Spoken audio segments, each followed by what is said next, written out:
Confessions of a Disgruntled Spy by Slobodan Radiometric Chapter 3. In the hands of the French Secret Service, I travelled by train for 48 hours across Italy and Switzerland, finally arriving in the city of my dreams from my youth, Paris. That was my first trip abroad.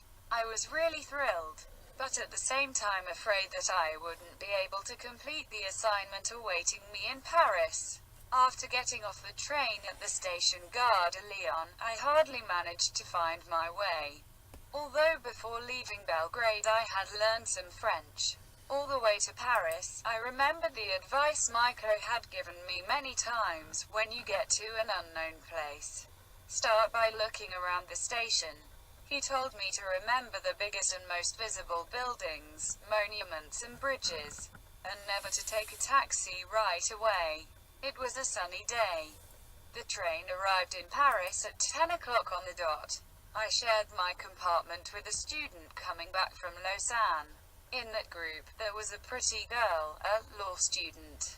She talked about Yugoslavia with great joy and said many wonderful things about the Adriatic coast, where she spent her vacation last year. She asked me why I was going to France.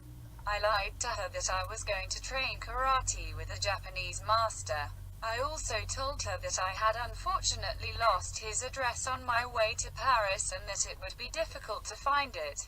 Her name was Lise. She cordially offered to help me in finding that address. She told me that her brother was also doing karate, but only as a novice. She lived in Montparnasse. Now I found her even more beautiful.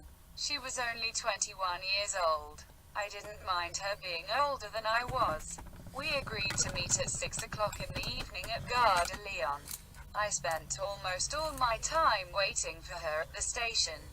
I walked slowly to the Bastille and quickly went back to station again. I was afraid of getting lost. Lise arrived punctually at 6 o'clock. Feeling happy and cheerful, she wore a mini skirt and looked irresistible. I couldn't hide my admiration.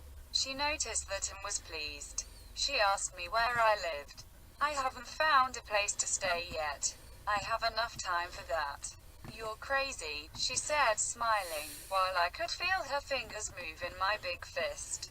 You're going to be my guest tonight, she then said suddenly. Would you like to come with me to my flat? Why didn't we do that this morning?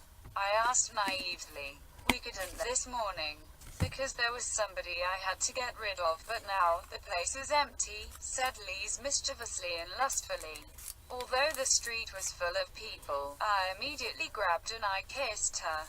After a long trip by train, we finally got to her small apartment where we spent the whole night together. I was bursting with happiness and pleasure until the next day, when she told me in a most cool and collected way that I could no longer stay in her apartment, because it belonged to her husband. I was quite disappointed by that, but it also made me come to my senses.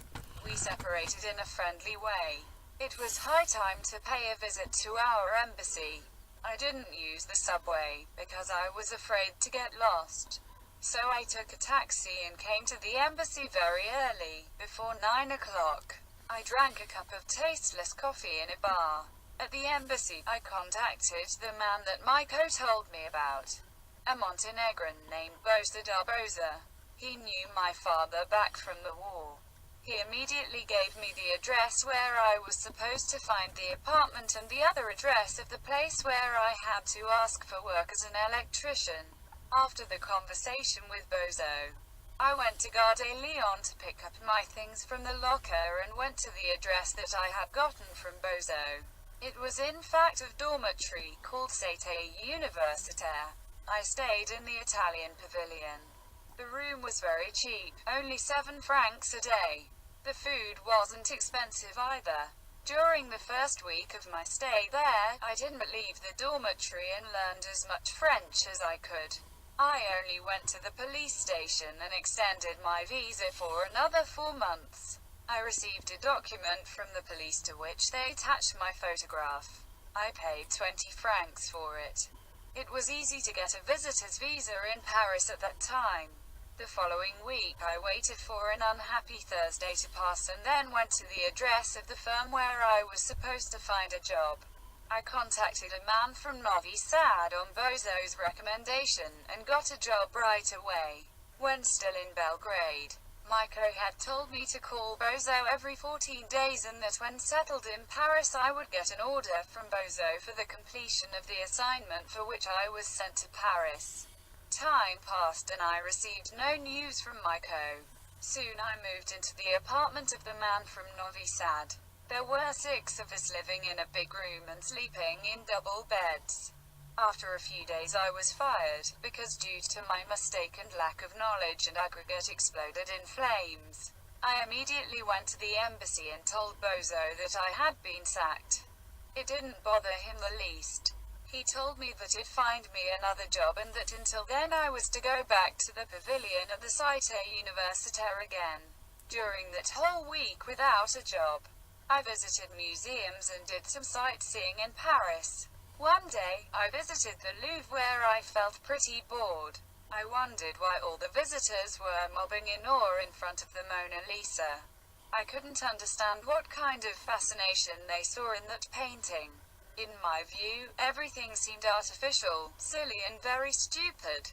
One day, about 7 o'clock in the evening after parting from Bozo, I started walking to my apartment. It was getting dark and the street lights were not turned on yet. Suddenly 2 men appeared in front of me. They were about 30 years old.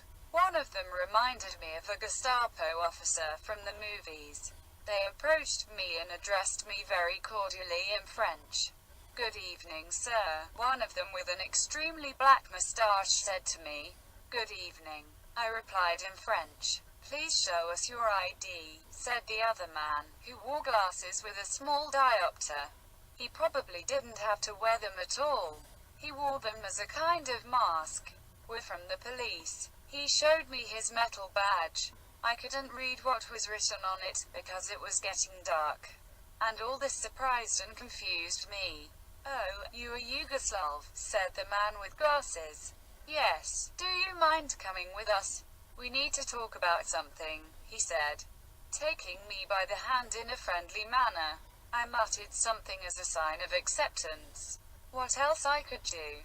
All 3 of us got into their car, where I sat like a bride in between the 2 of them. I couldn't make out the face of the driver.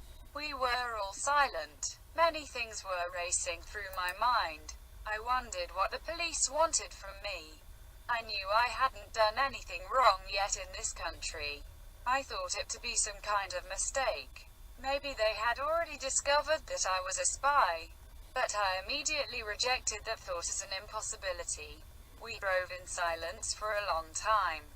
Nobody uttered a word. Finally, the car stopped in front of a gate. I couldn't make out an inscription, "Police," anywhere. A man in plain clothes opened the gate. That surprised me even more. We drove into a spacious backyard, where I noticed a big villa in front of me. We got out of the car and I started walking together with the man with the moustache. We went into the hall of the building, which looked more like a basement, because the room had no windows at all. It was an ordinary room and didn't look at all like a police station.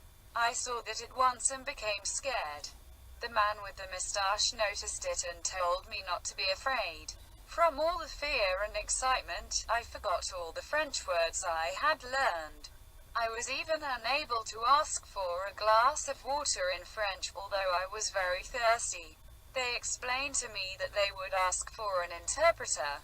****.